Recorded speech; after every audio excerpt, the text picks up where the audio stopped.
Hello, I'm Dr. Sandra Fryhofer. Welcome to Medicine Matters. The topic, chaos and controversy at the June ACIP meeting. Here's why it matters. ACIP, the CDC's Advisory Committee on Immunization Practices, was established in 1964. Its charge was to make vaccine recommendations for the entire country. And for years, ACIP's collaborative, transparent, evidence-based process has been trusted by clinicians and has helped protect us from vaccine-preventable diseases. ACIP recommendations are directly tied to insurance coverage.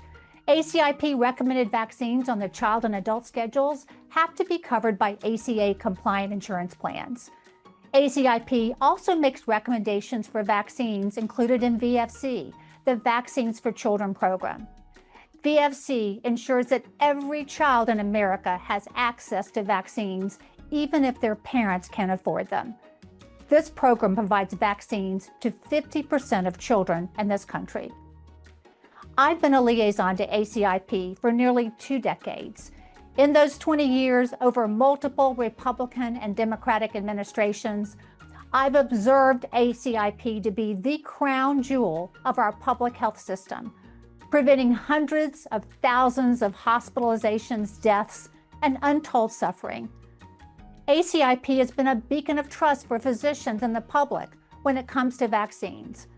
But that crown jewel was blown apart in early June when new HHS Secretary Kennedy removed all 17 ACIP members, claiming but not explaining supposed conflicts of interest. All 17 were basically fired, then replaced with Kennedy's hand-picked group of 8, many of whom have a preconceived bias against vaccines. One appointee withdrew his name due to financial conflict of interest concerns. So then there were 7.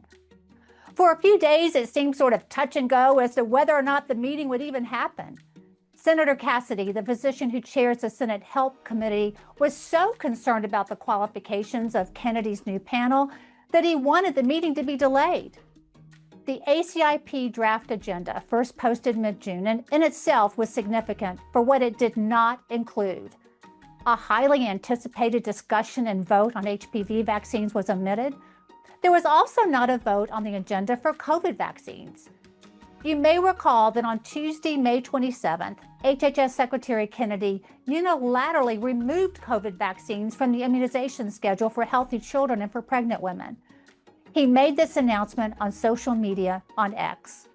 No new evidence was cited to support this decision. Absent was anyone from the CDC or ACIP. A new addition to the ACIP agenda, a Thimerosal presentation by Lynn Redwood, was probably the most controversial. Her presentation slides initially cited a study that didn't exist and also didn't accurately represent conclusions of other articles that do exist. A CDC review of the evidence debunked Thimerosal myths and refuted Redwood's comments. This CDC review was actually put up on the ACIP website, then abruptly and strangely taken down.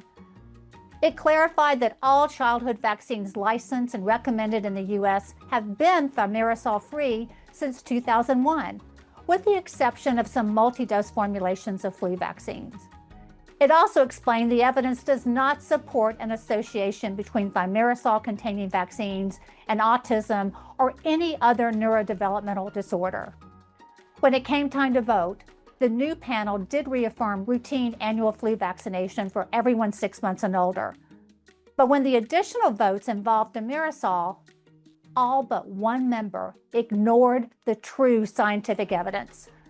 The other members of the panel voted to remove Thimerosal from flu vaccines for children, pregnant women, and adults. The only one who followed the evidence and voted against this was the sole pediatrician on the panel, Dr. Cody Meisner.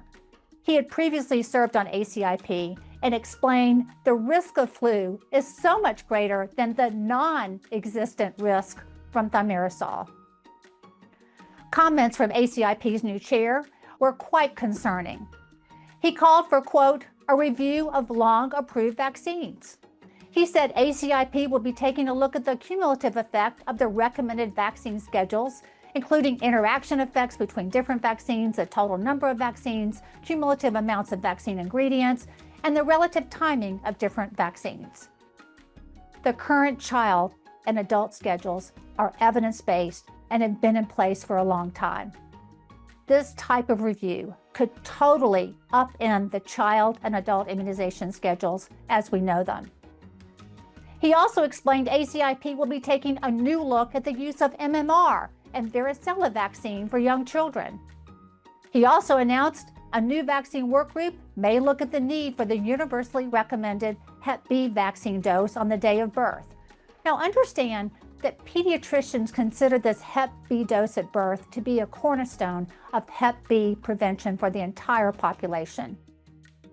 AAP, the American Academy of Pediatrics, has already pushed back on social media, explaining that passing the virus from parent to baby at birth can be deadly. Meanwhile, organized medicine has gone on the offensive. AAP, the American Academy of Pediatrics, showed its disapproval by boycotting the meeting. AMA released a statement that this removal of ACIP's 17 qualified members, quote, undermines the trust and upends a transparent process that has saved countless lives. And just days later, AMA, along with 78 other medical societies, issued an open letter to the public, backing vaccination as the best way to protect against respiratory viruses, including flu, COVID, and RSV, and their potentially serious complications. These organizations also called on insurers, hospitals, and public health agencies to ensure these life-saving vaccines remain available to patients with no cost sharing. Many physicians and other clinicians are now looking for alternatives for vaccine guidance, now that it seems that CDC can no longer be their North Star. Micah Osterholm, director of CIDRAP, the Center for Infectious Disease Research and Policy at the University of Minnesota, is already launching the Vaccine Integrity Project. This is the tragic bottom line.